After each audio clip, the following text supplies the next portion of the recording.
Shalom les amis. La Torah nous explique au sujet d'Adam Arishon, le premier homme, qu'il a commis deux fautes. La première étant de manger du fruit de l'arbre interdit. La deuxième étant quand Dieu lui a demandé des comptes, de lui répondre que c'était à cause de la femme que Dieu avait mis auprès de lui qu'il avait fauté. Et cette faute en réalité, on en paye toujours les conséquences aujourd'hui. Qu'est-ce que la Torah nous explique? Tout simplement que nous-mêmes aujourd'hui, réitérons cette erreur à chaque instant. Quand il nous arrive quelque chose, on a toujours tendance à se dire « Pourquoi j'ai fait comme ça? Et si cette personne avait fait autrement? Et s'il avait fait différemment? Et si moi j'avais fait autrement? Ça ne serait pas arrivé. » De la même façon aujourd'hui qu'on peut prendre l'exemple pour une petite chose. Si on fait tomber un vase par exemple et qu'il se casse, on peut s'en vouloir et se dire « J'aurais dû le tenir autrement ou le prendre autrement ou y faire plus attention. » Mais à aucun moment, on se remet en question en se disant « Hachem a voulu comme ça, c'est sa volonté ». Et bien évidemment, je vous ai pris l'exemple d'un vase qui se casse, mais ça vaut pour tout ce qui nous arrive dans notre vie, du plus petit au plus grand des problèmes. Se remettre en question, c'est une chose. Se culpabiliser, c'en est une autre. De façon générale, rechercher Hachem dans sa vie, le rechercher à chaque instant et à chaque moment, c'est pas de se culpabiliser. Non, c'est justement d'essayer de comprendre ce qu'Hachem veut nous dire à travers ce qui nous arrive. Et ça les amis, c'est ce qu'on doit faire au jour le jour. Et c'est ça l'avodat Hachem véritable, le service divin véritable. De voir la Hashgacha pratit, c'est-à-dire la providence divine particulière dans tout ce qui nous arrive. Du plus petit problème, de la plus petite difficulté à la plus grande bien évidemment. Il y a toujours un message. Rien n'arrive pour rien bien évidemment. Il n'y a pas d'erreur dans le monde et on doit toujours se poser la question de savoir pourquoi les choses arrivent, quel message est dissimulé dans cela.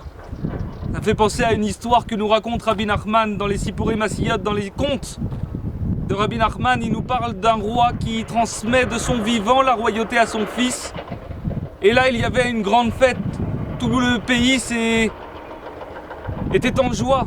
C'était une grande fête, c'est la première fois que ça arrivait qu'un roi transmettait de son vivant la royauté à son fils. Et donc ce roi, en transmettant la royauté à son fils, a fait un discours et a dit à son fils qu'il avait vu dans les étoiles qu'un jour, ce fils perdrait la royauté. Mais que l'essentiel, c'était d'être heureux, de rester Bessimcha, d'être heureux. Et que s'il restait heureux, alors lui aussi serait heureux. Qu'est-ce que cela nous enseigne? Que le roi, c'est Dieu lui-même. Et que nous sommes ses enfants. Pourquoi là-bas c'est un enfant au singulier? Parce que nous sommes aussi un peuple au singulier. Quand chacun d'entre nous réside une Neshama. Cette Neshama c'est le Nefesh HaEloki, c'est-à-dire la partie véritable de Dieu qui se trouve en chacun d'entre nous. Et c'est pour ça les amis que nous sommes tous liés les uns aux autres. Parce que nous avons tous Dieu en nous. Il faut comprendre ça parfaitement. De là on comprendra maintenant que nous sommes tous un peuple. Ce peuple est le fils de Dieu. Nous sommes les fils du roi, les enfants d'Hachem. Et que parfois on chute, parfois on a des difficultés. On a des épreuves qui nous font chuter, qui nous font penser qu'on n'est pas capable, qu'on n'y arrivera pas. Mais en réalité, dans ces moments-là, le roi nous demande d'être heureux parce qu'on perd notre royauté en chutant.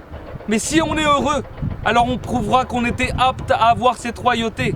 Qu'on est bien ses enfants, parce qu'on reconnaîtra que tout provient d'Hachem, que parfois il nous enlève cette royauté, pour voir notre comportement, pour voir si on croit en lui.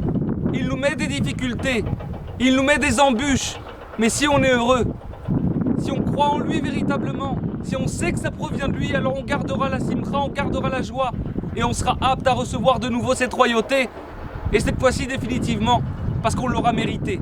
Alors les amis, méritons cette royauté, méritons d'être les enfants d'Hachem. Comment?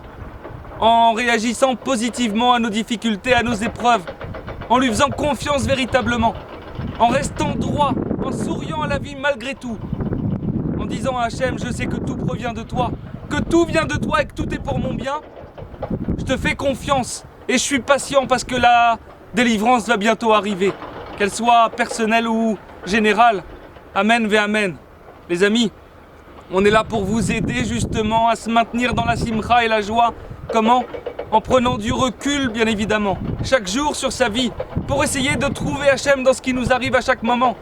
pour essayer de démarrer une relation avec Dieu, ça passe évidemment par l'isolement, c'est-à-dire parler avec Hachem, tout simplement, avec son cœur, comme on parlerait avec un père ou comme on parlerait avec son rave ou son maître, ou avec un ami.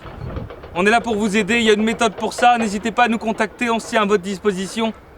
Très bonne journée, à très bientôt.